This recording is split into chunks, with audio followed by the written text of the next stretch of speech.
Hello दोस्तों, मेरा नाम अनुज चौधरी है और आज हम पढ़ेंगे NSAIDs ड्रग्स के बारे में। ये क्या होती हैं और क्यों हम इनको यूज करते हैं। ठीक है, तो जो NSAIDs ड्रग्स जो हमारी होती हैं, ये होती है हमारी non steroidal anti inflammatory drugs. Non steroidal इसलिए बोला गया है क्योंकि कुछ ड्रग होते हैं कोर्टिकोस्टेरॉइड ड्रग, ये उनसे थोड़ा अलग है, लेकिन हमारा जो काम है, जो बेनिफिट है वो सेम है कि एंटी इंफ्लेमेटरी यानी कि सूजन को दूर करने का ये काम करती है, पेन के दूर करने के लिए भी यूज होती है। तो इसलिए कोर्टिकोस्टेरॉइड से ये अलग है, तो इसलिए इनको नॉन स्टेरॉइडल बोला गया है, anti inflammatory drugs, NSAIDs drugs. Main इनका काम क्या होता है, ये आपके पेन को खत्म करती है और इन्फ्लामेशन को खत्म करती है। अगर आपको कहीं पे पेन हो रहा है, आपको दर्द हो रहा है, आपको सूजन आ रखी है, तो उन दोनों को ये ठीक करने का काम करती है।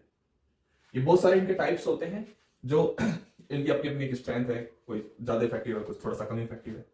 लेकिन अगर आपको पेन हो रहा है, सूजन हो गया, आपको चोट लग गई है, आपको वहां पे पेन हो रहा है, आपको सूजन आ गई है, आपकी या किसी को फ्रैक्चर हो गया, वहां पे उसको सूजन आ गई है, उसको पेन फील होता है, उसमें इसको यूज किया जाता है। हमारे जो बोन के साथ हमारे जो कार्टिलेज होते हैं, उसमें अगर सूजन आ गई है, बोन में चोट लगी है, तो फिर हमारा जो कार्टिलेज है वो भी स्वेल कर गया है, तो उसकी स्वेलिंग को दूर करने के लिए भी हम इनको दूर करते यूज करते हैं।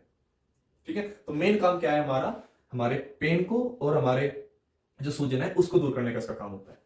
अब ये काम कैसे करती है, इसके काम करने का मैकेनिज्म जो है हमारा, वो हम पहले जान लेते हैं कैसे काम करती है।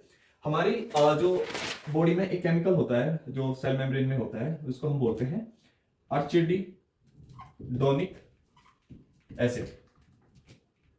ओके, ये हमारा एसिड होता है। एक एंजाइम होता है कोक्स, जिससे बनता है हमारा प्रोस्टाग्लैंडिन। अब ये मैकेनिज्म सबसे इंपॉर्टेंट है। ये केमिकल है जो मेम्ब्रेन में बनता है, और फिर ये कोक्स की हेल्प से, कोक्स ये एक एंजाइम है, हमारा प्रोस्टाग्लैंडिन में कन्वर्ट हो जाता है। ये प्रोस्टाग्लैंडिन है, ये ही हमारा पेन और जो हमारी स्वेलिंग होती है, इन्फ्लामेशन, उसके लिए रेस्पॉन्सिबल होता है। पेन और इन्फ्लामेशन आपको इसी के, जो ये बनता है हमारी बॉडी में, जहां पे ज्यादा बनता है वहीं पे आपको पेन और स्वेलिंग हो। तो आपको पता चल गया किसकी वजह से आपको पेन हो रहा है, किसकी वजह से आपको स्वेलिंग हो रही है, और जब चोट लगती है तो उस टाइम पे ज्यादा बनता है। अब ये बन किसकी वजह से रहा है, इस कोक्स एंजाइम की वजह से। तो ये जो ड्रग्स हैं, ये क्या काम करते हैं, इसको, इसकी एक्टिविटी को खत्म कर देती है, इसको काम नहीं करने देती।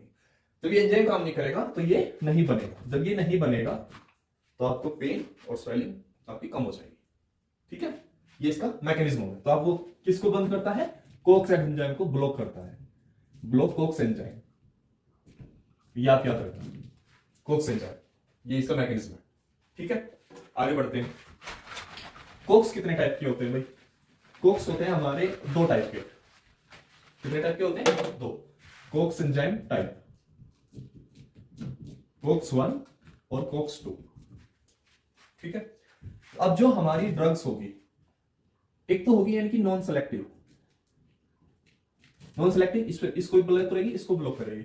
एक है कोक्स 2 सेलेक्टिव, तो सिर्फ इस पे काम करेगी।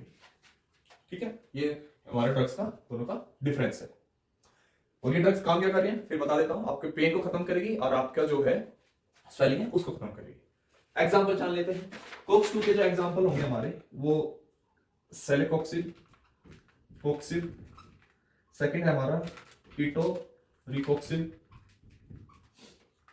थर्ड है हमारा ईटोडोलैक। ये हमारे इसके एग्जांपल होंगे जो सिर्फ कोक्स 2 एंजाइम को इनहिबिट करेंगे। जो दोनों को इनहिबिट करेंगे, हमारे नॉन सेलेक्टिव के जो एग्जांपल है वो है जैसे हमारा डाइक्लोफिनेक, सेकंड है हमारा कीटोप्रोफेन, थर्ड है हमारा मिफेनिक एसिड, फोर्थ है हमारा एस्पिरिन, एक है हमारा आइबुप्रोफन। ये कुछ इसके एग्जांपल, और भी होते हैं, तो ये कुछ मेनली है, और भी मैं बता देता हूं आपको। ठीक है, ये हमारे नॉन सेलेक्टिव एग्जांपल, जो दोनों एंजाइम को हमारे काम करने नहीं देंगे। नॉन सेलेक्टिव के और एग्जांपल जो है हमारे मीलोक्सिकैम, सेकंड एग्जांपल हमारा नेप्रोजेन, थर्ड एग्जांपल हमारा पिरोजिकैम। ठीक है, बहुत सारे अलग अलग हमारे एग्जांपल। अब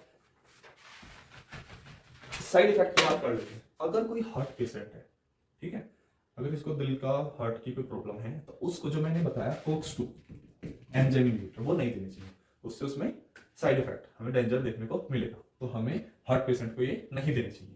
दूसरा हमें क्या ख्याल रखना है, जो हमारे जो ये ड्रग्स हैं, ठीक है, इससे क्या होता है कभी कभी ओवर यूज से अल्सर हो सकता है आपके जीआईटी, ठीक है, अल्सर। तो इसीलिए इनको हम किसके साथ देते हैं, NSAIDs ड्रग्स हम ऐड कर देते हैं उसमें मीजोप्रोस्टोल ड्रग। ये जो ड्रग है ये इसको नहीं होने देगा, अल्सर को नहीं होने देगा, ठीक है। तो छाली से हो जाते हैं ना, उनको हम अल्सर बोलते हैं। तो जब हम NSAIDs इसके साथ देंगे तो वो हमें प्रॉब्लम नहीं होगी।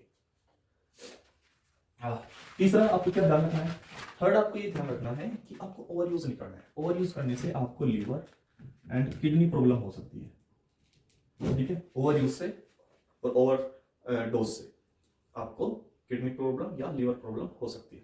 तो कभी भी आप जब भी लें डॉक्टर के सजेशन पे लें, आपको कितना लेना है, कितने दिन में कितनी बार लेना है, बिल्कुल डॉक्टर के सजेशन पे। अगर आप इनकी डोज बहुत ज़्यादा ले लेंगे कि मुझे ज़्यादा पेन है, मैं ज़्यादा ले लेता हूँ और नंबर ऑफ टाइम ज़्यादा लेंगे, तो उसका साइड इफेक्ट आपके लीवर एंड किडनी पर देखने को मिलेगा बहुत ज़्यादा, ठीक है। तो आपको हमेशा याद रखना है। तो ये आपको समझ में आया होगा कि ये कैसे काम करती है। ये जो प्रोस्टाग्लैंडिन है, ये केमिकल जिसकी वजह से हमें पेन और स्वेलिंग होती है, उसकी सिंथेसिस को रोकती है। कैसे रोकती है, एक एंजाइम होता है कोक्स जो उसके बनने में हेल्प करता है, तो उसकी एक्टिविटी को ब्लॉक कर देती है, जिससे कि हमारा प्रोस्टाग्लैंडिन नहीं बन पाता है और हमारा जो सूजन है, जो हमारा पेन है, वो ठीक हो जाता है। कोक्स हमारे दो टाइप के होते हैं, 1 और 2, उनकी अलग अलग ड्रग्स होती है और वो उनको ब्लॉक करने का काम करते हैं। उम्मीद करता हूँ आपको ये समझ में आएगा। फिर मिलता हूँ नए लेक्चर के साथ, तब तक के लिए जय हिंद जय भारत।